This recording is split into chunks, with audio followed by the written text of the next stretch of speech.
시청자 여러분 안녕하십니까? 내년 1월부터 시행되는 중대재해처벌법은 중대한 인명피해를 주는 산업재해가 발생했을 때 사업주나 경영 책임자를 처벌하는 내용을 담고 있습니다.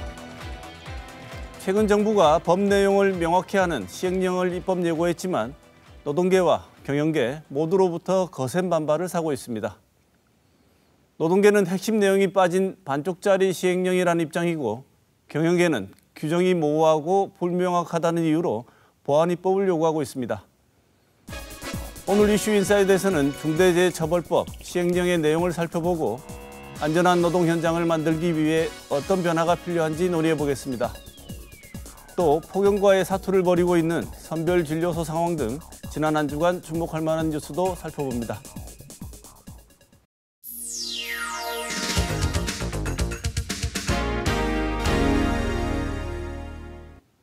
지난 한 주간의 중요 이슈를 짚어보는 시간 뉴스 큐레이션입니다. 오늘도 보도국 김은혜 기자 나와 있습니다. 어서 오십시오. 안녕하세요. 김 기자, 지난 한 주 소식 전해주시죠. 네, 체온을 넘는 기온의 폭염이 4차 유행으로 검사가 폭증한 선별진료소를 가뜩이나 힘들게 하고 있습니다. 지난주 김선홍 천안시 의원의 SNS에 올라온 사진이 주목을 많이 받았습니다. 이 천안 도심에서 자정까지 운영된 임시 선별진료소에서 근무한 간호직 공무원의 손인데요.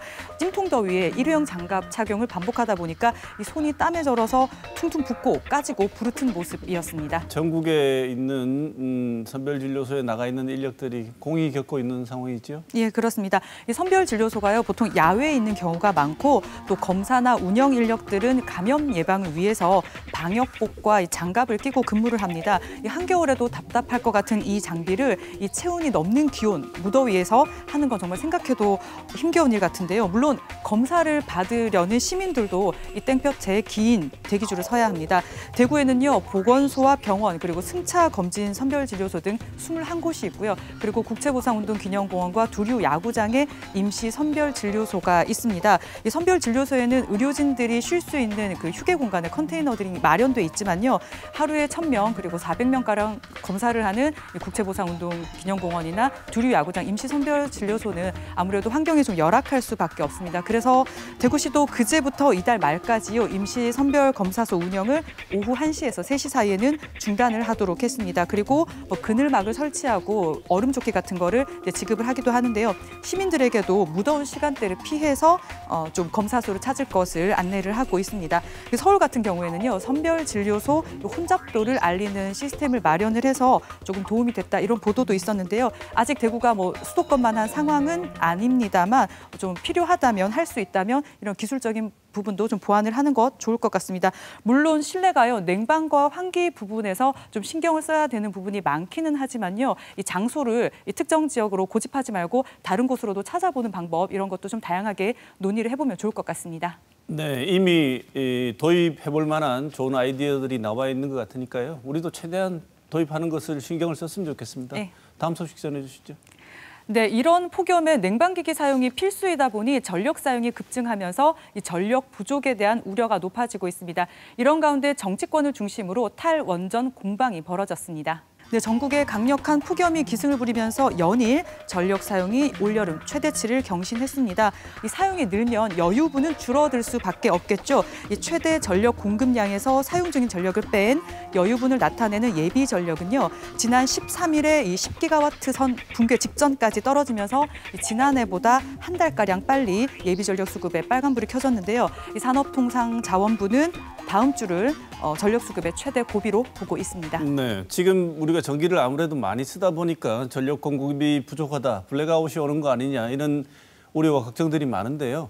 지금 상황이 어떤지 김 기자 좀 우리가 알아먹을 수 있게 말씀 좀 해주시죠. 왜냐하면 숫자로만 하면 잘 안 와닿거든요. 그렇죠.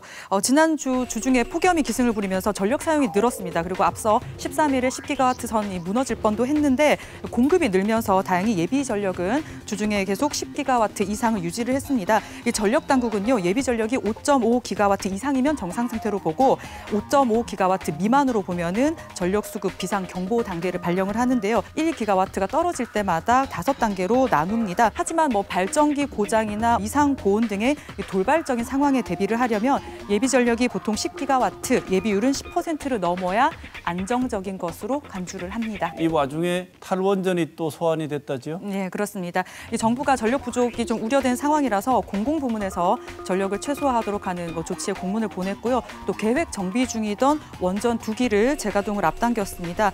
이렇다 보니 탈원전이 소환이 됐는데요. 정효군 카이스트 원자력학과 교수인데요. 카이스트 교수는 이 탈원전을 가정해서 전력 수요를 과소 추정한 것이 수급 불안의 원인이라면서요. 결국 수요 예측이 틀리니 급하게 원전을 돌리는 거 아니냐 이렇게 비판을 했습니다. 그리고 이철규 국민의힘 의원도 신한울 1호기 발전을 계획대로라면 2018년에 했어야 됐는데 정부가 탈원전 기조로 이걸 하지 않으면서 올여름에 우리 국민들이 블랙아웃 걱정을 하고 있다 이렇게 비판을 했는데요. 민주당은 당연히 반박을 했습니다. 월성 3호기는 이달 22일 그리고 신월성 1호기는 26일까지 계획 정비 기간이었기 때문에 정비 기간이 사실상 가까워져 있었던 상황이라면서 사실 조기 가동이라는 표현도 맞지 않다 이렇게 이야기를 했고요. 산업부도 설명 자료를 내고 이 중장기 전력 수급 계획, 탈원전과 그리고 여름과 겨울철 이 단기 전력 수급 계획은 수립 목적이나 전망 방식 등의 차이가 있으므로 양 계획을 단순히 비교하는 것은 옳지 않다 이렇게 설명을 했습니다. 올여름 폭염도 있고요. 그리고 국내 경제 회복에 따른 이 산업 생산이 증가를 하면서 그러니까 공장 시설들이 많이 가동이 되고 있는 겁니다. 여기에다 이 코로나19로 인한 자가격리와 이 재택근무가 늘면서요. 전력 수요가 지난해보다도 더 많이 늘었습니다. 이런 점도 고려를 해야 될 것 같고요.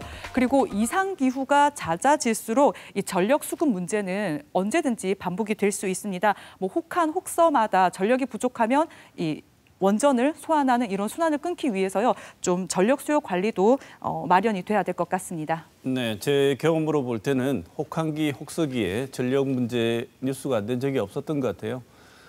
그런데도 장기적인 대책이 아직도 매번 이런 문제 제기가 되는 걸 보면 제대로 준비를 좀 해야 될 것 같습니다. 네, 그렇습니다. 네, 다음 소식 전해주시죠. 대구에서 인구가 가장 많은 달서구 이야기를 준비를 했습니다. 대구 달서구가 전국 지자체 최초로 결혼 장려팀이라는 걸 만들어서 여러 정책을 시행 중인데요. 이를 두고 논란이 빚어지고 있습니다. 지난 13일 정의당이 논평을 냈습니다. 지자체가 결혼 정보 업체 역할을 하고 있다면서 그만두라면서요. 인구 감소 해결책을 결혼에서 찾는 건 근시안적인 태도일 뿐만 아니라 결혼하고 아이를 낳는 이 정상가족 이데올로기를 경고히 할 우려가 있다고 비판하면서 결혼 장려팀을 해체하라 이렇게 요구를 했는데요. 달서구가 발끈하고 나섰습니다. 구청장이 직접 나서서 브리핑을 했는데요. 취업 지원책은 많지만 결혼에 대해서는 사회도 무관심하고요. 또 높은 주거비로 결혼은 물론 연애에도 무관심한 게 우리 청년들의 현실이라면서 이 청년들의 힘든 결혼 관문에 이분법적 논평이 안타깝다 이렇게 이야기를 했습니다. 네, 지금 정의당과 달서구 사이에 쌍방비판이 왔다 갔다 하고 있는데 이 논란의 와중에 중심에는 결혼 장려팀이 있죠? 예, 그렇습니다. 지난 2016년에요. 말씀드린 대로 전국 지자체 최초로 이 결혼 장려팀을 만들었습니다. 결혼에 대한 인식을 개선하고 만남의 기회를 제공하고 결혼 장려 인프라를 구축하는 것이 사업의 방향이다. 이렇게 설명을 하고 있는데요.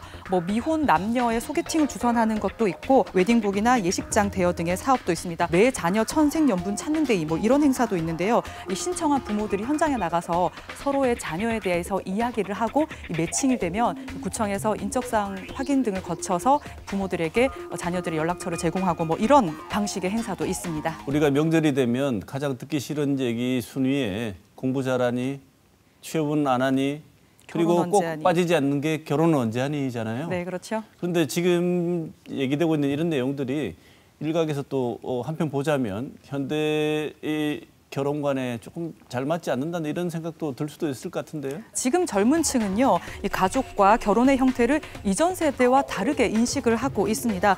여성가족부의 2020년 가족 실태 조사를 보면요, 결혼을 하지 않고 혼자 살거나 결혼을 하지 않고 같이 사는 데 대한 수용도가 2015년 5년 전 조사보다 전반적으로 높아졌는데요. 특히 20대만 떼서 다시 보면요, 절반가량이 비혼 동거, 비혼, 독신, 무자녀에 동의를 하고 있습니다. 역시 여성가족부가 한 청소년 종합 실태조사라는 게 있는데요. 조사 대상 7,100여 명 가운데 결혼은 반드시 해야 한다는 항목에 전혀 그렇지 않다라고 응답한 비율이 남녀 보듯이 절반을 넘었습니다. 그리고 이 3년 전보다도 다들 10%포인트 넘게 늘었거든요. 많이 언급이 됐지만요. 젊은 층의 이런 결혼에 대한 인식과 실제 현실은요. 많은 부분 취업과 그리고 높은 주거 비용에 대한 영향을 받고 있습니다. 지금 인구 감소가 위기라고 하면서 비단 달서구만 아니고 다른 지자체들도 비슷한 결혼 장려 정책 같은 걸 내놓고 있잖아요. 네. 그런데 이게 효과를 보고 있나요? 결혼 축하금 이런 돈을 주는 것도 있는데요.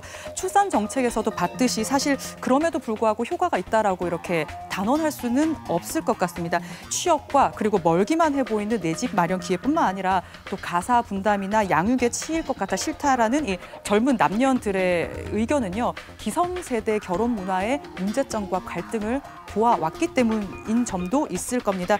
그렇기 때문에 뭐 신혼부부를 위한 주거 지원이라던가 맞벌이 부부도 안심하고 애도 키우고 출근도 할 수 있는 그런 보육 정책을 만들어서 여기 이 지역에서 결혼하고 애도 낳고 살아야겠다 이런 마음이 들게 하는 좀 장기적인 정책이 필요하지 않을까 이런 생각도 해봤습니다. 그리고요 한부모 다문화 가정 같은 이 정책 중심에서 벗어나 있는 다양한 형태의 가족에 대해서도 관심이 필요합니다. 김 기자의 이야기 속에 결혼을 포기할 수밖에 없는 청년들의 분노가 잘 느껴집니다.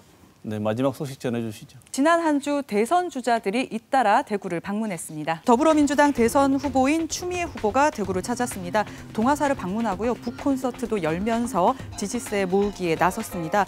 대구는 고향이고 가족이고 삶의 마지막 위안이라면서 대구와의 인연을 강조를 했는데요. 하지만 아무래도 윤석열 전 검찰총장과 대립각을 많이 세웠다 보니까 이 추미애 후보의 윤 전 총장에 대한 발언이 더 주목을 받았는데요.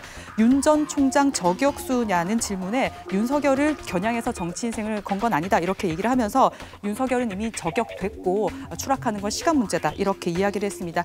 국민의힘 입당으로 주목을 받고 있는 최재형 전 감사원장 그리고 뭐 김동연 전 경제부총리에 대해서도요.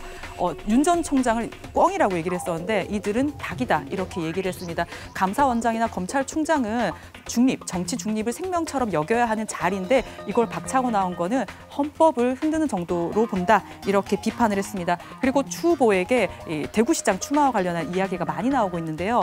대구에 많이 훌륭한 분들이 계신다면서 염두에 두고 있지 않다 이렇게 선을 그었습니다. 바로 다음 날이죠. 바로 다음 날 윤석열 전 검찰총장이 대구를 찾았는데 정치 참여 선언하고 난 뒤에는 처음 대구를 찾는 것인데 네. 와서 보이는 행보를 보니까 거의 정치인의 행보를 보이는데 말은 좀 정치적이지 않았던 것 같아요. 윤 전 총장이요. 2.28 민주운동 기념탑 참배를 하고 나서 서문시당, 동산의료원, 창조경제혁신센터 등을 잇따라 방문을 했습니다. 방문하는 곳에는요. 지지자와 그리고 박근혜 대통령을 지지하는 사람들이 몰려서 소란을 빚기도 했습니다. 정치인들이 의뢰 찾는 서문시장 등 행보도 행보지만요. 말씀하신 대로 윤 전 총장이 대구에서 한 발언이 이목을 끌었는데요. 여러 발언 중에 몇 가지를 좀 정리를 하면 대구의 코로나 방역을 높이 평가를 하면서 다른 지역이었으면 밀란이 일어났을 거다. 그리고 여당에서 나왔던 이 대구 봉쇄와 관련해서 이 철없는 미친 소리다. 이렇게 조금 거친 표현을 했습니다. 그리고 윤 전 총장이 피할 수 없는 탄핵 수사와 관련한 질문에 대해서는요. 박근혜를 향한 안타까운 마음이 있다. 존경할 부분이 있다. 이런 이야기를 했습니다. 대구가 야권에서 볼 때는 가장 큰 지지 기반이기 때문에 네.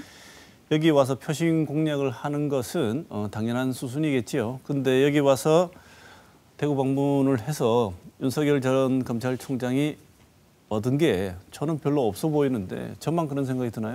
갸우뚱한다는 분들 많은데요. 윤 전 총장이 호남을 찾아서 진보 인사를 만나고 영남을 찾아서 보수 인사를 만나고 하면서 이 스윙 행보를 하고 있는데 이런 부분에 대한 분석이 효과의 분석이 나왔는데요. 양측을 다 만나면서 전하는 메시지가 진보와 보수 어디를 향하는지 혼재돼 있어서요. 이쪽도 저쪽도 좀 불신을 갖는 모양새다 이런 분석이 나왔습니다. 그리고 심지어 이준석 국민의힘 대표도 이 대구에서의 발언은 저희 중에서도 오른쪽으로 간다면서 이 방향성에 대해서 혼란이 있는 것이 아닌가 이렇게 지적을 하기도 했습니다. 우위를 보이던 윤 전 총장의 지지율이요 지금 답보 내지는 하락세를 보이고 최근 여론조사에서는 다자간 구도에서는 여권 후보들이 윤석열 전 총장을 앞서는 이런 추세가 나왔습니다. 그래서 뭐 여야 또 속내가 지금 복잡해진 것으로 보이는데요. 이런 걸 보면서 정말 정치는 생물이다 이런 거를 다시 한번 떠올리게 됐습니다. 물론 표심 잡기도 중요하지만요. 구태 정치를 반복하는 발언과 행동은 유권자들의 표심을 얻기 힘들 수도 있다. 이런 점을 좀 유념해야 될 것 같습니다. 지금까지 이번 주 주목할 만한 뉴스 짚어봤습니다.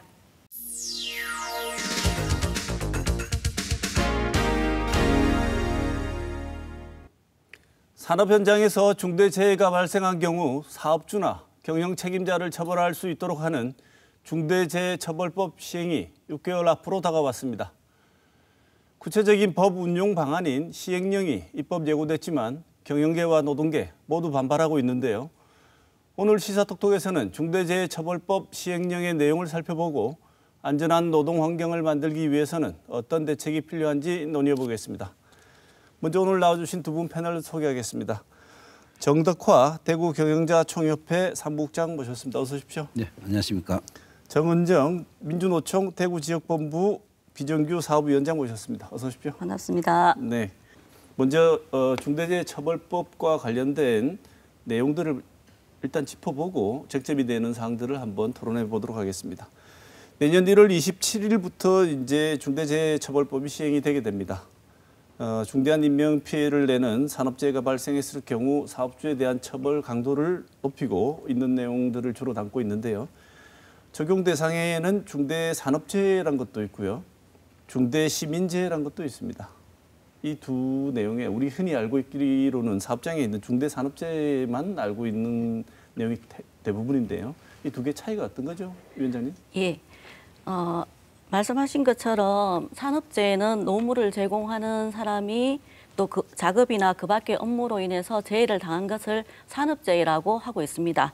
중대재해는 그 중에서 일정 기준수 이상의 사망자나 질병자가 발생했을 때를 말하고 있습니다. 구체적으로 말씀드린다면 중대산업재해는 사망자가 1명 이상 발생한 사고나 같은 사고로 6개월 이상 치료를 필요로 하는 부상자가 2명 이상 발생한 사고, 또 동일한 유해 요인으로 직업성 질병자가 1년 이내에 3명 이상 발생한 사고를 말하고 있습니다. 궁금하실 중대시민재해는 제조물이나 공중이용시설 등의 이용자가 재해를 입은 경우를 말하는데 세월호 참사나 가습기 살균제 사건 같은 사회적 참사가 포함됩니다. 예컨대 가습기 살균제 사건이나 성수대교 사건 같은 중대한 제조상, 설계상 하자 및 결함으로 다수의 시민이 죽거나 다친 경우에 이 법에 의해서 처벌이 이루어지게 됩니다. 네. 지금 우리나라가 OECD 국가 중에서 산재 사망률이 상위권에 속하는 편이지요? 네, 그렇습니다. 지금 우리 지역 중대재해, 우리나라의 중대재해 현황은 어떻게 됩니까? 네, 안전보건공단에 따르면 작년 2020년 산업재해 사망자 수가 2,062명으로 2019년에 비해서도 또 2.1% 증가한 상황입니다. 중대재해가 여전히 줄어들지 않고 있습니다.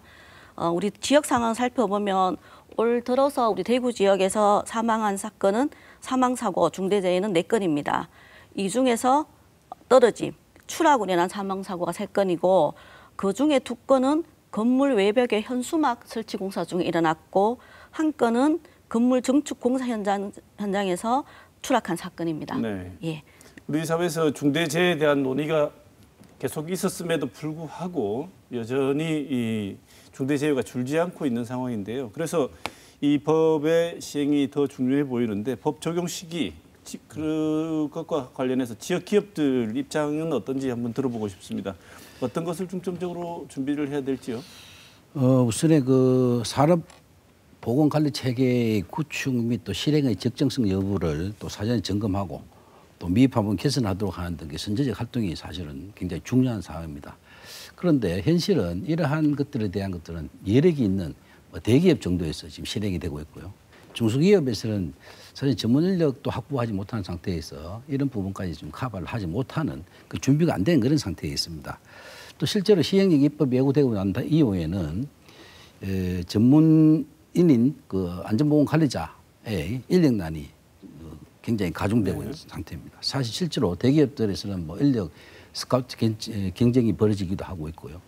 또 전문인이어서 단기간에 양성도 어려운 상황에 있습니다. 이렇다 보니까 중소기업에서는 더더욱이 전문 관리인을 구하기 힘들어서 이런 안전보건관리 체계를 갖추는데 굉장히 힘든 그런 상황에 있습니다.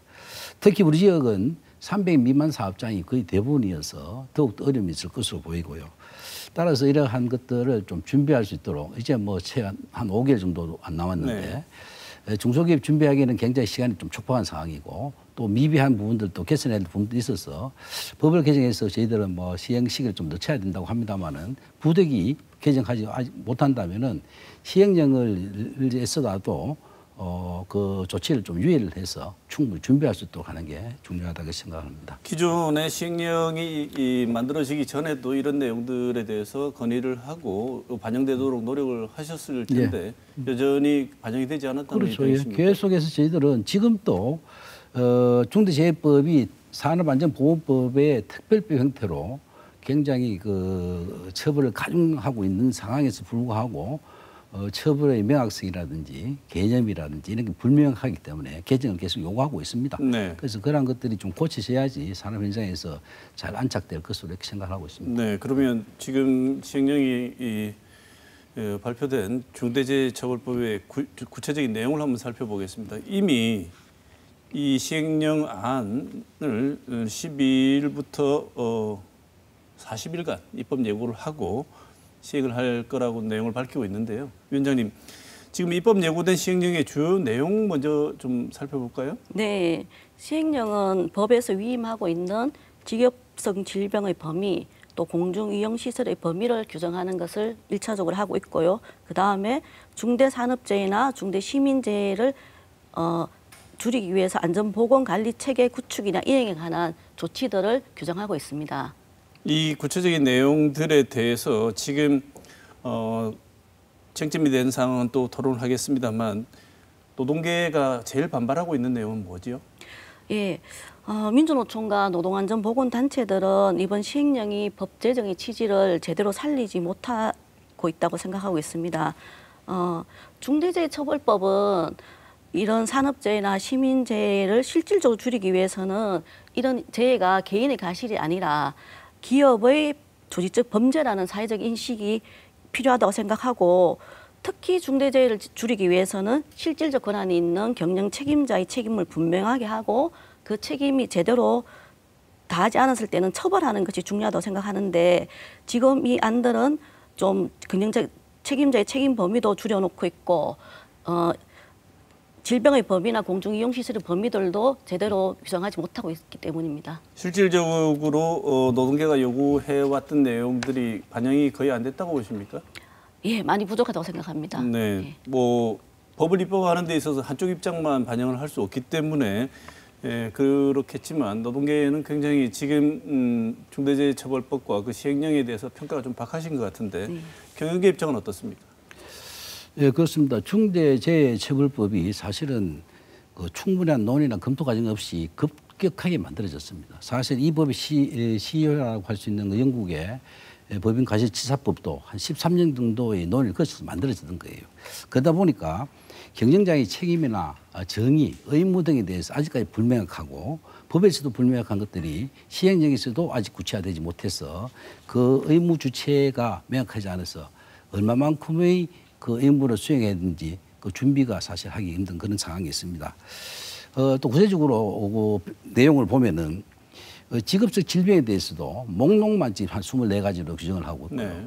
그에 대한 중증도 여부에 대한 건 전혀 없습니다. 그래서 경미한 재해도 중대재해로 이렇게 처벌받을 가능성이 있는 이런 문제들도 빨리 시정을 더 해야 될 것으로 생각합니다. 네. 또 경영자의 개념과 범위가 또 규정되지 않아서 중대재해처벌법상의 의무 주체가 명확하지 않는 것들 네. 이런 문제도 해야 될 것이고 또 안전보건관리 체계의 내용도 예를 들면 뭐 적정한 예산을 해야 된다. 또 충실한 업무를 해야 된다. 뭐 이렇게 불명확하고 포괄적이고 개념적으로 하고 있기 때문에 여기에 대한 것들도 명확히 해서 네. 경영자가 책임 준수에 대한 예측을 할 수 있도록 네. 그렇게 해야 될 것으로 보입니다. 네, 지금 말씀하신 지점에 대해서는 좀 이따가 더 자세히 토론하도록 하고요. 노동계가 볼 때는 지금 준비 기간이 부족하고 논의를 충분히 했어야 되는데 중대재해처벌법의 도입이 너무 급작스럽게 이루어졌다고 말씀을 하시는데 지금 노동계나 사회 전체적인 그 논의가 중대재해처벌법이 빨리 만들어져야 되고 일단 어떤 형태로든지 물론 노동계는 충분히 만족스럽지는 않겠지만 그래도 빨리 만들어져서 시행돼야 된다는 그만큼의 충분한 이유가 있다고 생각하시는 거죠? 예, 급하게 논의돼서 법이 제정됐다고 말씀하시는데 그 부분은 좀 잘못 생각하신 것 같습니다. 사실 우리 중대재해 문제가 우리 사회에 이슈가 된 지도 굉장히 오래됐고 OECD 국가에서 사망재해가 1위라는 오명을 쓴 지도 굉장히 오래됐습니다. 그래서 중대재해를 줄이기 위해서 사실 사회적인 논의, 대책 논의가 굉장히 많이 있었고 그것이 사실 10년 이상 지속되는 과정에서 미루고 미뤄지다가 이제 작년에 겨우 법이 제정되었다고 그렇게 생각하고 있습니다. 네, 논의 자체는 10년 이상 지속되고 문제점은 계속 지적되었습니다만 법제화하려는 노력이 시작된 지가 얼마 안 됐다는 말씀이시죠? 노동계에서는 그런 법률안도 많이 제출을 했고 이미 뭐 국회에서도 제출돼 왔지만 사실 그것이 정치권에서 또 정부에서 제대로 다뤄지지 않았기 때문에 이 법 제정이 많이 늦어진 것입니다. 네, 그러니까 저희들도 이제 그런 이야기죠. 사실은 뭐 이 문제 제기는 노동계에서 오래전부터 했습니다. 그러나 정치 입법화 과정에 있어 가지고 사실은 그 비정규직의 그 사망 사고를 계기해서 급격하게 논의가 되면서 현재 정치 지형상 야당과 여당의 충분한 협의가 없었던 거죠. 그리고 산업계, 노동계의 입장도 충분히 반영되지 않고 불과 논의된 상황에서 얼마 되지 않아서 그냥 통과돼 버린 상황이에요. 그렇다 보니까 지금 입법을 하는 과정에서 법조문의 그 문구조차도 그 손질을 보지 못하고 네. 넘어와 버렸기 때문에 법 체계상 여러 가지 그 허점들이 나타나고 있는 겁니다. 네, 사무국장님 말씀 속에서 묻어나는 내용은 이게 법제화하려는 내용들 그 자체는 반대하지 않으시는 것 같은데 이 법안을 준비하는 과정이 다소 정치적으로 결정됐다고 보십니까? 저희들은 뭐 법안 자체가 불필요하다고 생각하죠. 왜냐하면은 산업안전보건법 체계에서 전 세계에서 저희들 수준이 처벌 수준이 가장 높습니다.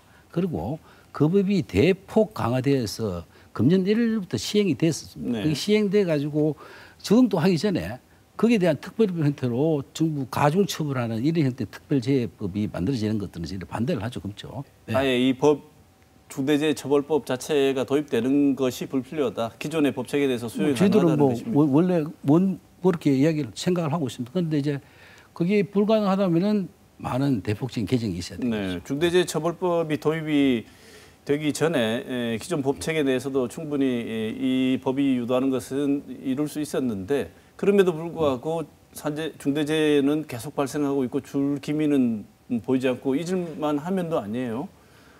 거의 뭐 일상처럼 제가 볼 때는 뉴스 보도가 나오는 상황이니까 노동계나 사회 전반의 여론이 이대로 있으면 안 되겠다는 문제 제기가 있어서 이 법이 도입된 게 아니겠습니까?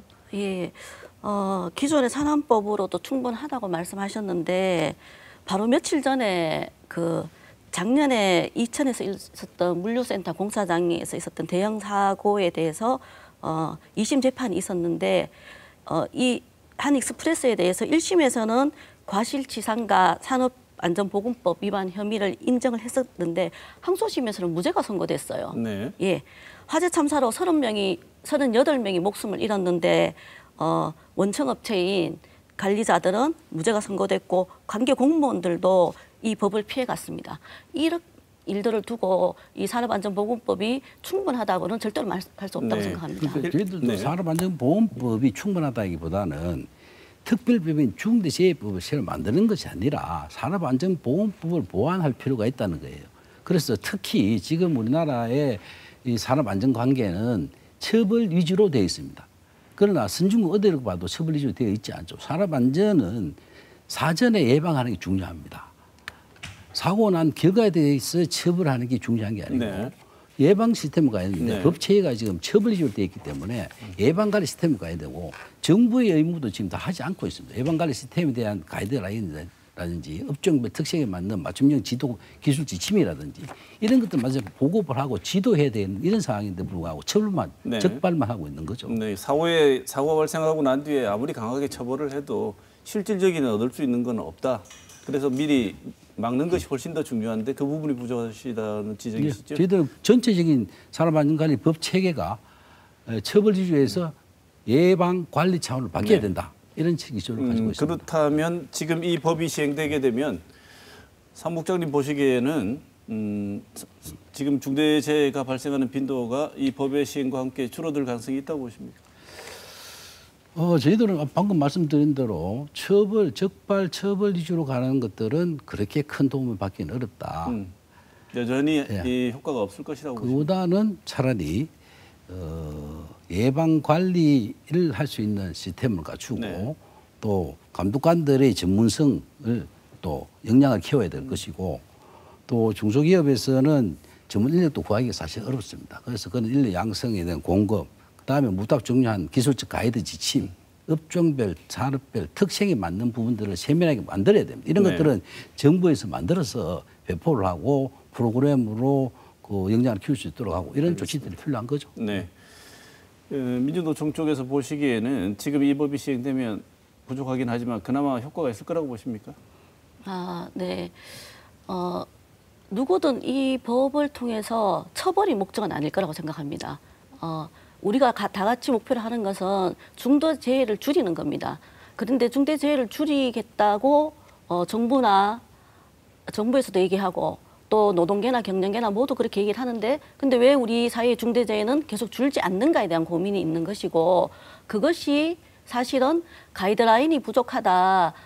이런 부분에 대해서도 뭐 저희도 공감하는 바가 있지만 실제로는 산업안전보건공단의 각종 직종에 대한 가이드라인도 아주 상세하게 나와 있습니다. 현장 위험 요인에 대한 조사 가이드도 굉장히 많이 있고 그런데 현장에서 그것이 사실은 지켜지지 않기 때문에 재해가 계속해서 발생하고 있는 거고 그럼 그것이 왜 지켜지지 않느냐라고 생각했을 때 사실은 사람의 생명과 건강보다 이윤을 더 앞세우기 때문에 그 지키지 않는 것이고 그것을 사회적 인식과 패러다임을 바꾸지 않는 한 저는 산업재해를 줄인다, 중대한 시민재해를 줄인다는 것이 어렵다고 생각합니다. 네. 이미 지금 나와 있는 여러 가지 규제 조치들이 실질적으로 지켜지지 않았을 때 그에 합당한 처벌이 이루어지지 않기 때문에 네. 이런 일이 발생한다. 그래서 처벌을 강화하는 것이 이미 마련되어 있는 기준이라도 잘 지키게 만드는 중요한 제어 장치가 될 수 있다 이렇게 제가 보십니까? 예, 좀 그렇습니다. 말씀을 좀 드릴게요. 네.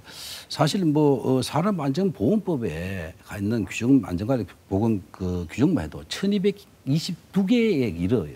굉장히 많습니다. 그런데 지금 그 안전관리 규정은 획일적으로 만들어져 있어요. 업종이나 규모별 이런 특색이 없이 그러다 보니까 현장에서 그게 세세하게 적용되지 않는 거죠. 1,222개 규정이 많은 것 같지만은 실제로 보면은 획일적으로 만들어지면 잘 규정이 적용이 안 되는 것이고 그리고 지금 그러한 지금 현재 만들어진 안전 규정도 기업이 잘 지키지 않아서 산재 사고가 발생된다고 얘기하지만은 실제로 기업의 안전 규정 미준수 부분도 있겠죠. 그러나 종사자들의 부주의 태만에서 발생한 사고도 굉장히 많이 있습니다. 안전 장치를 해놨는데도 불구하고 종사자가 근로하면서 불편하다고 그 안전장치를 무시하고 하는 경우 네. 특히 건설업 같은 데에서는 추락사고에 있어서 안전바를 해체하고 잠시 그 주의를 태만할 때 발생되는 사고 이런 것도 많습니다. 그래서 네. 그런 것들이 복합적으로 일어나기 때문에 근로자들의 주의 의무도 의식도 높여야 되는 거고 그다음에 이 사업주들의 안전관리 보험 시스템에 대한 강화 이것도 필요하다고 네. 이렇게 봅니다. 알겠습니다. 노동자들의 산업안전수칙 준수도 중요한 재해 요인 중에 하나라고 보시는 거죠? 네, 그렇습니다. 네, 반쪽짜리라는 평가를 받고 있습니다. 양쪽 다 이것은 말이 안 된다고 평가를 부족하다 이렇게 두 분 다 평가를 하셨는데 평가 이유를 좀 더 자세하게 짚어보도록 하겠습니다. 노동계에서는 일단 이게 왜 반쪽짜리냐고 비판을 하느냐면 경영 책임자에게 책임을 더 강하게 하는 게 아니고 면죄부를 줄 수 있는 시행령이라고 비판하고 계십니다. 왜 그렇죠? 예, 먼저 이제 어쨌든 법의 가장 기본이 되는 직업성 질병의 법이나 공중이용시설의 범위도 굉장히 축소해서 피해갈 수 있는 여지들이 많이 만들어져 있고 그리고 안전보건관계 법령의 제대로 준수되고 있는지를 점검하는 것을 외부 민간 기관에 위탁할 수 있도록 되어 있습니다. 네. 그러면 회사와 계약을 체결한 민간 기관이 정말로 법령대로 꼼꼼하게 점검하고 그것이 잘못됐다, 부족하다 이렇게 보고하기가 어려울 겁니다. 그러면 회사가 원하는 대로 보고를 하고 그러면 그렇게 보고받은 회사는 잘못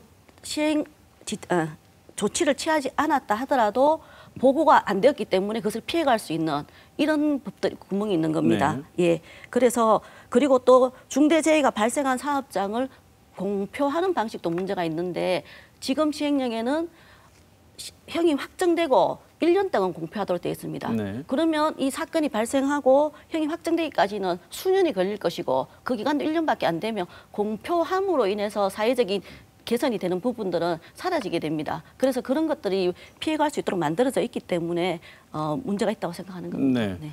그런데 한편 경영계에서는 또 전혀 다른 반발이 있습니다. 시행 시기를 앞두고 문제가 되는 것은 지금 50인 미만 사업자에 대해서는 3년간 유예를 하고 있습니다만은 그 유예 기간 중에 하청 기업의 중대재해에 대해서는 원청이 모든 책임지도록 하고 있어서 사실은 우리 기업이 300인 이하 50인 이상 300인 이하 기업이 사실은 뭐 대부분이기 때문에 네. 굉장히 큰 어려움이 있을 거다 이렇게 생각을 하고 있습니다. 우리 형법상의 업무상 과실치상죄를 보면은 5년 이하의 금고 또는 2천만 이하의 벌금으로 이렇게 되어 있습니다. 그래서 네. 과실범이고 우리 중대재해 또 산업재해가 좀 과실범의 성격을 가지고 있지 고의범은 아닌 거예요. 그래서 고의범은 대부분 다 하한선의 그 형벌을 가하고 있는 건 고의범에 준하는 이런 그 법 체계를 가지고 있기 때문에 굉장히 좀 과다하다 이렇게 생각하고 있고요. 사무국장님 말씀을 들으면서 든 생각이 고의나 중대 과실이 없으면 처벌을 하는 것은 좀 과하다. 그렇죠. 라는 말씀하셨는데 하한선이니까 네. 1년 이상의 하한선 우리 형법 체계상 하한선을 정했는 그 법 체계는 고의범에 해당될 때에 적용하는 법조범입니다. 그런데 이제 우리가 산재 사고는 불가피하게 일어날 수밖에 없는 상황이지 않습니까? 네. 그래서 규정 준수 의무 위반에 대해서 고의범과 같은 하한선의 행량을 두는 것은 굉장히 불합리하다 이런 네. 저는 또 전혀 법적으로 네. 규정을 명확하게 했고 그 규정을 반드시 지켜야 하는데 그 규정을 지키지 않은 것은 고의범의 성격이 있지 않습니까? 그러면 그 말씀하신 때 근로자가 안전조치를 제대로 이행하지 않아서 발생하는 사고는 처벌 대상이 아니잖아요. 그렇게 근데 문제는 그 노동자가 안전조치를 제대로 하도록 사용자가 교육도 하고 그리고 점검도 해야 되는데 그것을 소홀히 했을 때 그 문제가 발생하는 거잖아요. 이번에 포항에서 일어났던 KT 하청 노동자 사망 사고도 처음에 회사나 KT에서는 우리는 안전모도 다 지급했다, 교육했다 이렇게 했지만 사실은 그 교육이라는 것이 제대로 실시된 것이 아니라 안전모 한번 쓰고 사진 한번 찍고 해산하고 이런 식으로 이루어졌기 때문에 실제로 현장에서 사용자가 자기 의무를 다하지 않았던 문제지 않습니까? 그런데 그런 부분들을 그 모든 것이 마치 처벌의 대상인 것처럼 사고가 나면 처벌되는 것처럼 말씀하시는 것도 무리가 있고 그것은 법으로 엄격히 의무가 규정되어 있기 때문에 따라야지만 된다고 생각하는 겁니다. 그래서 아까 말씀하신 대로 근로자의 교육 또 안전시설 규정 준수를 해야 될 의무가 기업주의 사업주에 있죠. 물론 사업주가 그걸 위반한 상태에서 당연히 그의 적절한 처벌을 받아야 되는 겁니다. 그에 준해서 그에 반해서 지금 근로자들의 주의 태만 부주의 안전규정 미준수에 대한 아무런 제재가 없다는 겁니다. 실제로는 근로자의 과실에 의해서 일어나는 사고도 상당히 많이 있는데도 불구하고 그래서 그런 부분을 강화를 해서 기업과 근로자가 같이 노력해야지만 산업재해를 줄일 수 있다는 겁니다. 네. 뭐 기업이 전부 다 책임이 없다는 얘기는 아니죠. 그래서 네. 같이 노력해야 된다 이런 얘기입니다. 우리 위원장님 말씀하신 내용을 보면 제대로 된 교육이라고 할 수 있는 걸 받지도 않았는데 그 받지 않은 노동자가 사고가 났을 경우에는 의무 준수를 하지 않은 것이다. 이런 거죠. 그러니까 이거에 따른 정확한 규정이라든지 경영 책임자가 어디까지 책임져야 되는지의 내용도 지금 불명확하고 이렇기 때문에 경영계 쪽에서는 조금 그게 그러면 무조건 사고 나면 우리가 책임 다 져야 되느냐. 그건 너무 과한 거 아니냐 이런 입장이신 것 같은데. 그 경영 책임자의 정의를 지금 경영 책임자 등은 산업을 대표 총괄하는 책임이 있는 사람 또는 이에 준하여 안전보건에 관한 업무를 담당하는 사람 이렇게 해서 굉장히 모호하게 규정을 하고 있습니다. 그래서 그 의무 주체가 누구인지가 지금 이제 아주 불명확한 상태가 있어. 그래서 사업을 대표 총괄하는 사기 있는 사람 또는 이에 준하여 어디까지 준해야 되느냐. 굉장히 처벌을 강화했는 형법 형사법 처벌을 하는 데 있어서 이에 준하는 아주 모호한 기준을 두고 있는 거죠. 그다음에 산업보건에 관한 업무를 담당하는 사람, 산업보건에 관한 업무를 담당하는 사람이 되죠. 그럼 이 사람이 누구냐? 그 안전담당이 될 수도 있고 뭐 임원이 될 수도 있고 그런데 이러한 것들은 구체적으로 누구를 칭한지 알 수가 없는 좀 모호한 이런 상태이고 또 문구에서도 또는이나 문구를 해서 보통 일반적으로 또는 하면은 둘 중에 하나를 선택하는데 지금 노동부 해설에서 보면은 일정 부분 둘 다 양측 다 처벌받을 수도 있다라는 내용을 지금 하고 있어. 이 부분도 명확하게 좀 해야 될 필요가 있죠. 예를 들어서 업종이 다르고 장소가 다른 이런 경우에 사업주가 이제 존재할 수 있는데 각 사업장마다 안전관리 책임자를 둘 수 있느냐 없느냐. 그럼 전부 다 총괄해서 한 사람만이 모든 책임을 져야 되느냐. 이런 것도 또 지금 명확하게 구비되고 있지 않는 겁니다. 중대재해처벌법에서 규정하고 있는 내용들이 실질적으로 원청, 하청 말씀하셨지만 결국은 그 제일 말단에 있는 사람들에게 이런 의무 준수 조항에 대한 책임을 전가할 수 있는 여지가 많아서 이런 내용들을 이 법으로 책임감을 좀 더 강하게 가져라는 차원에서 도입된 것 같은데 그 지점을 다르게 해석을 하시면 이 도입 취지가 무색해질 수도 있다는 반론이 나올 수도 있을 것 같은데요. 꼭 최고 책임자만이 책임을 져야 된다는 건 아니에요. 네. 그 권한과 관리 책임을 위임을 했으면은 위임한 사람이 할 수 있는 겁니다. 그런 것에 대해서 명확하게 구분이 되어 있지 않고 권한 위임에 대한 그 부분들이 명확히 한다면 그러면 위임을 해서 그 사람이 하고 권한 위임이 된 사람이 지금 규정하고 있는 교육, 예산 편성, 적정한 인원을 관리해야 되는 이런 내용들을 그대로 책임지게 가면 되는 겁니다. 네. 이제 그런 부분 좀 문제가 있고 아까 말씀드린 것 중에 이 경영 책임자 의무도 지금 산업안전보건관계 법령에 따라서 관리사의 조치를 해야 된다 이렇게 되어 있습니다. 그래서 산업보건관계 법령의 범위가 어디까지인가 이것조차 나와 있지 않는 겁니다. 그래서 과연 처벌을 하는 법이 그 처벌 대상이 되는 범위도 모르고 적용되는 이런 상황이 있다는 겁니다. 네. 위원장님 네네. 뭐 관계 법령이 모호해서 문제라는 얘기는 노동계도 동의합니다. 관계 법령을 명확하게 해서 해야 되는데 지금 노동부에서는 설명 자료에서는 그냥 산업안전보건법 정도만 언급하고 있어서 근로기준법조차도 여기서 배제되는 이런 문제들이 있어서 그걸 좀 더 확대하고 명확하게 해야 된다는 데 동의를 하고 경영 책임자의 책임이 왜 법제화까지 됐는가에 대해서 사무장님께서 너무 앞의 과정들을 제대로 이해하시지 않고 무시하시지 않는가 제가 조금 외람됩니다만 그런 생각이 듭니다. 그동안 앞에서 제가 잠깐 말씀드렸던 것처럼 왜 우리 중대재해가 제대로 줄지 않고 계속 중대재해의 나라라는 오명을 쓰고 있는가 하는 문제가 있었고 그것에 대해서 우리가 사회적으로 여러 가지 검토를 했을 때 단순히 어떤 실무 책임자, 안전보건 실무 책임자에게만 전가했기 때문에 이것이 산업 현장에서 제대로 바뀌지 않는다는 고민이 있었던 거 아닙니까? 그래서 그것이 경영 책임자에게 책임을 물어서 실제로 산업 현장이 사업장들이 바뀌어 나가야 된다는 그런 앞에 수많은 논의들을 지금 다 제대로 설명하지 않으시면서 그렇게 이제 뭉뚱그려서 말씀하시는 건 좀 곤란하지 않나 이렇게 생각이 됩니다. 네. 그 부분도 저희들이 늘 지금 얘기합니다만은 처벌 위주의 산업안전보건 체계, 법체를 가지고 있기 때문에 그래요. 그래서 우리가 예방 관리하는 시스템을 바꾸게 되면은 경영관리 책임자가 꼭 처벌받을 이유가 없습니다. 그 전에 예방 관리를 할 수 있는 조건에 대한 것들 명백하고 정부가 그런 것들을 리드를 해줘야 되죠. 그런 시스템을 빨리 바뀌어야 된다는 겁니다. 네.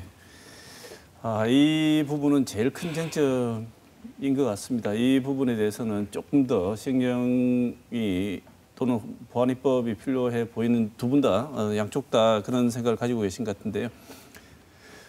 구체적인 내용도 한번 짚어보겠습니다. 시행령에 보면 과로사 근절, 안전작업을 위한 인력 확보 등 중대재해를 처벌하는 게 아니고 막기 위한 장치들. 이 장치들이 아까 사무국장님도 말씀하셨지만 발생하고 나면 무슨 소용이 있느냐. 사람이 이미 죽었는데. 그렇기 때문에 죽기 전에 이 죽는 사람들이 중대재해가 발생하는 걸 막아야 되는 내용들이 들어가야 되는 것이 사실 입법 취지도 해당하는 거 아니겠습니까? 그런데 이게 빠져 있다고 하는데 어떤 내용이 빠진 겁니까? 예. 그 중대재해처벌법 4조 1항에는 분명히 재해 예방에 필요한 인력 및 예산 등 안전보건관리체계를 구축하다 이렇게 되어 있습니다. 네. 그런데 이번 시행령에서 재해 예방에 필요한 인력 및 예산이라고 하지 않고 그냥 안전 및 보건에 관한 인력 이렇게 명시를 한 것입니다. 그래서 실제로 재해가 일어나는 것들은 작업 현장에서 인력이 부족해서 2인 1조로 근무해야 되는 일을 혼자 근무하다가 사고가 발생했을 때 아무 대응도 하지 못하면서 죽어가거나 아니면 가로사가 일어나거나 이런 일들인데 재해 예방에 필요한 인력 예산을 명확하게 하지 않은 점들이 이게 이제 이 피해갈 수 있는 것들이 네. 빠져 있는 내용들입니다. 예. 예방을 할 수 있는 조치들도 빠져 있다. 게다가 두 분 다 계속 말씀하시지만 이번 시행령을 보게 되면 규정이 모호하다 이런 말씀을 자꾸 하시는데 그 중에 하나가 직업성 질병이라는 것의 범위 이렇게 되어 있습니다. 예. 정부가 한 말을 보면 직업성 질병의 규정에 대해 급성으로 발생한 질병이면서 인과관계의 명확성과 사업주의 예방 가능성이 높은 질병으로 구체화했다고 하는데 구체화됐다고 느껴지십니까?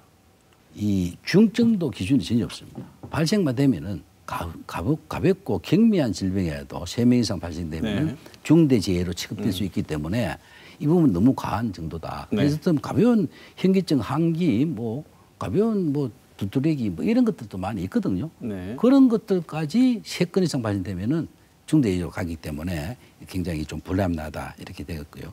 그다음에 화학적 인자 등에 노출되어서 발생한 급속 중동의 경우에도 유해인자와 포적 상병 범위를 규정하지 않고 있습니다. 그래서 대단히 폭넓게 있어서 자의적 해석이 굉장히 될 가능성이 네. 많다는 겁니다. 네.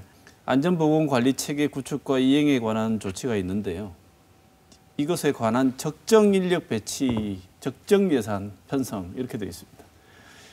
이게 의무로 규정되어 있는데 세상에서 제일 힘든 게 적정한 거 아니겠습니까? 이 적정한 선을 찾는 게 정말 힘든데 적정 예산 편성이라고 되어 있습니다. 양쪽 다 전혀 이 부분에 대해서는 만족하실 수 없고 이게 뭐 하자는 얘기냐 이런 얘기도 나오실 수 있을 것 같은데 이렇게 적정이라는 말이 이 시행령에 등장하게 된 이유가 뭐라고 생각하십니까, 사무국장님? 적정한 예산 이렇게 하는 게 아마 딱 정해서 하기는 좀 어려울 거예요. 워낙 복잡하고 다양한 네. 산업안전보건 체계이기 때문에 그렇더라도 이 적정 인력, 적정 예산 또는 적절한 비용과 수행 기간 충실하게 네. 이런 표현을 하고 있어요. 그래서 여기에 이게 선언적 규정 같으면 관계가 없습니다. 선언적 규정 같으면 노력하면 된다라고 이렇게 노력 네. 의지를 보면 되는데 여기에 따른 형벌이 지금 과하게 지금 적용되지 않습니까?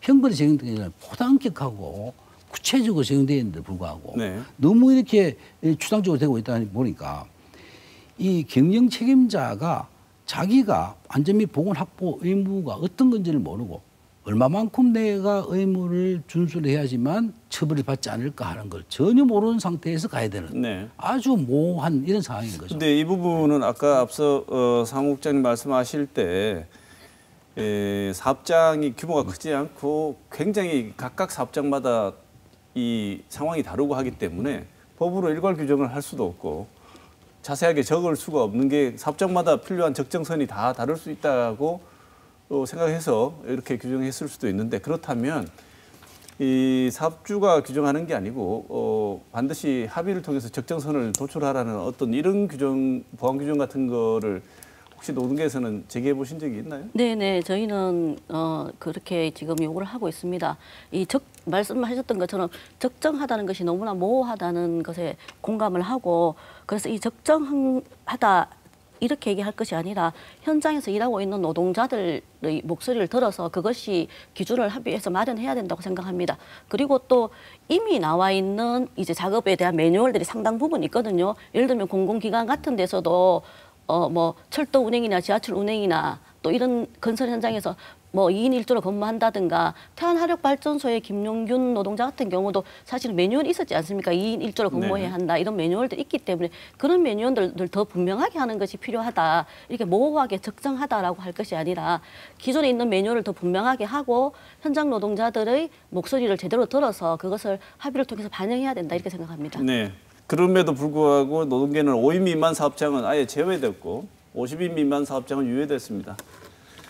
그래서 여전히 이 영세 사업장, 정말 힘든 사업장들 혹은 중대재해가 발생할 가능성이 가장 높은 곳이 유예가 돼버렸는데 이 부분에 대해서는 어떻게 생각하십니까? 5인 미만 사업장 노동자들은 근로기준법에서도 차별받고 있는데 또 생명과 안전 문제에서도 이렇게 차별받아 법이 이것을 차별하는 것은 정말 야만적인 것이 아닌가 이렇게 생각합니다. 그래서 뭐 영세 사업자의 부담에 대해서 경영계에서 많이 얘기하시는데 이 부분에 대해서는 정말로 경영계에서도 하청업체, 뭐 용역업체에 대해서 적정한 이윤을 보장하기 위해서 제대로 노력을 해야 된다고 생각합니다. 오로지 뭐 영세사업업체들이 부담을 가지고 있다. 이것을 방패막이로 삼을 수 있을 건 아니라고 생각합니다. 그리고 원화청 구조에 대해서도 저도 한 말씀 드리고 싶은데 사실 택배 노동자의 과로사 문제가 택배 회사의 책임이 없다고 얘기할 수 있습니까? 택배 회사가 물론 그것은 택배 노동자들은 특수고용 노동자이긴 하지만 택배 회사의 원청 회사의 인력 배정 문제가 굉장히 중요한 재해의 원인이 되고 있습니다. 그랬을 때 이 원화청 구조에서 원청 책임을 묻는 것이 제대로 이루어지지 않는다면 우리 사회는 영원히 정말로 이 과로사 문제, 산업재해 문제를 해결할 수 없다고 생각합니다. 오늘 말씀하신 내용 아니면 미처 말씀 못하신 내용 중에서라도 이 부분만은 보안입법에서 반드시 좀 더 보완이 되어서 시행이 되어야지 입법 취지가 달성될 수 있다고 생각하는 지점이 어디신지 그 내용을 들어보고 오늘 토론을 마무리해야 할 것 같습니다. 먼저 사무국장님 먼저 말씀해 주시죠. 예, 뭐 계속 이야기하고 있습니다만은 중대재해처벌법이 산업안전보건법보다 가중처벌된 특별법의 형태를 가지고 있습니다. 그러면은 중대재해 기준도 산업안전보건법보다는 상향돼야 되죠. 그래서 산업안전보건법에 1명 이상의 사망자의 중대재해로 하고 있는 걸 가중처벌하고 있는 중대재해법에서는 1내 2명 이상 정도로 상향해야 된다 이렇게 생각을 하고요. 또 산업재해가 과실범위 성격을 가지고 있기 때문에 고의범위에 해당되는 하한형 규정은 바뀌어야 된다. 몇 년 이하의 하한형으로 바뀌어야 된다 이렇게 생각을 하고요. 그다음에 50에서 300인 미만 우리 지역의 대부분 기업인데요. 중소기업의 안전보건 역량 부족을 감안한다면은 준비 기간을 좀 줘야 된다. 지금 5개월 이내에 하기가 정말 어렵습니다. 그래서 유예 기간을 좀 더 줄 수 있는 방안을 강구를 해야 된다. 법을 개정하든지 안 되면 시행령을 좀 유연성 있게 해야 되겠다. 그리고 마지막으로 종사자의 안전보건 의무에 대한 의무를 부과하는 게 노사 양측이 산업재해를 줄일 수 있는 공동의 노력이 될 것이다. 이렇게 생각합니다. 위원장님. 예. 가장 시급한 법의 보완 내용은 5인 미만 적용재해라고 생각합니다. 그 부분에 대해서는 가장 시급하게 얘기돼야 될 것 같고 그리고 중대재해가 발생하는 주요한 원인인 안전 인력 확보 문제 그를 좀 더 명확하게 해야 된다. 그냥 적정한 수준으로 이렇게 얘기해서는 안 된다고 생각합니다. 그리고 재해가 집중되고 있는 하청, 특수고용 노동자 또 영세 건설 현장 이런 데 있어서 위험 요인에 대한 점검이나 작업 중지, 대피 보고 등의 기본적인 조치가 좀 더 명확하게 이루어져서 이분들이 보호될 수 있는 방안들이 제대로 마련돼야 되지 않겠나 이렇게 생각합니다. 그리고 또 중요하게 제가 생각하는 것은 관계 법령이 그저 산업안전보건법에 한정돼서 안 된다. 근로기준법과 여타의 법을 확대돼서 제대로 이 법의 보호를 받을 수 있어야 된다고 그렇게 생각합니다. 네. 우리 기업을 움직이는 중대한 두 축이죠. 경영계와 노동계 어느 한쪽이 더 중요하다고 말할 수 없을 것입니다. 중대재해처벌법이라는 게 도입된 이유, 법 도입 취지도 한번 생각을 해보면서 미흡한 부분은 보완하고 우리 사회에서 중대재해가 더 이상 늘어나지 않고 줄어들고 획기적으로 노동 환경이 안전해질 수 있도록 두 쪽 다 저는 공감하고 노력하실 거라고 생각합니다. 오늘 정덕화 대구경영자총협회 사무국장, 정은정 민주노총 대구지역본부 비정규 사업위원장 두 분 모시고 좋은 말씀 드렸습니다. 두 분 말씀 감사드립니다. 고맙습니다. 감사합니다.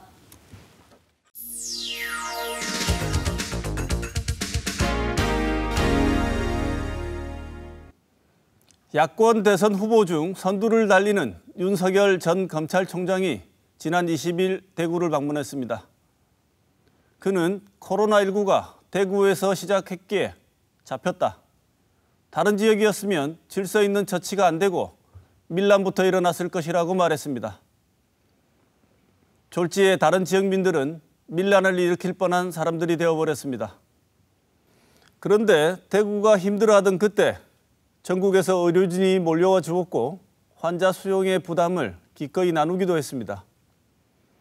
이런 사실을 알기에 혹독한 과정을 묵묵히 이겨낸 대구 시민들은 칭찬과 찬사가 마땅함에도 그의 말이 민망한 찬사로 들릴 수밖에 없습니다.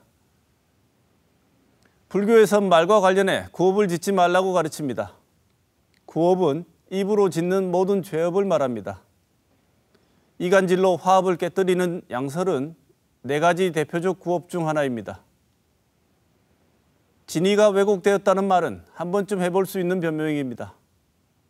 그런데 이런 일이 반복되면 업이 되어 쌓이고 결국은 그 사람을 보여주는 거울로 돌아올 것입니다. 이번 주 시사톡톡은 여기서 마치겠습니다.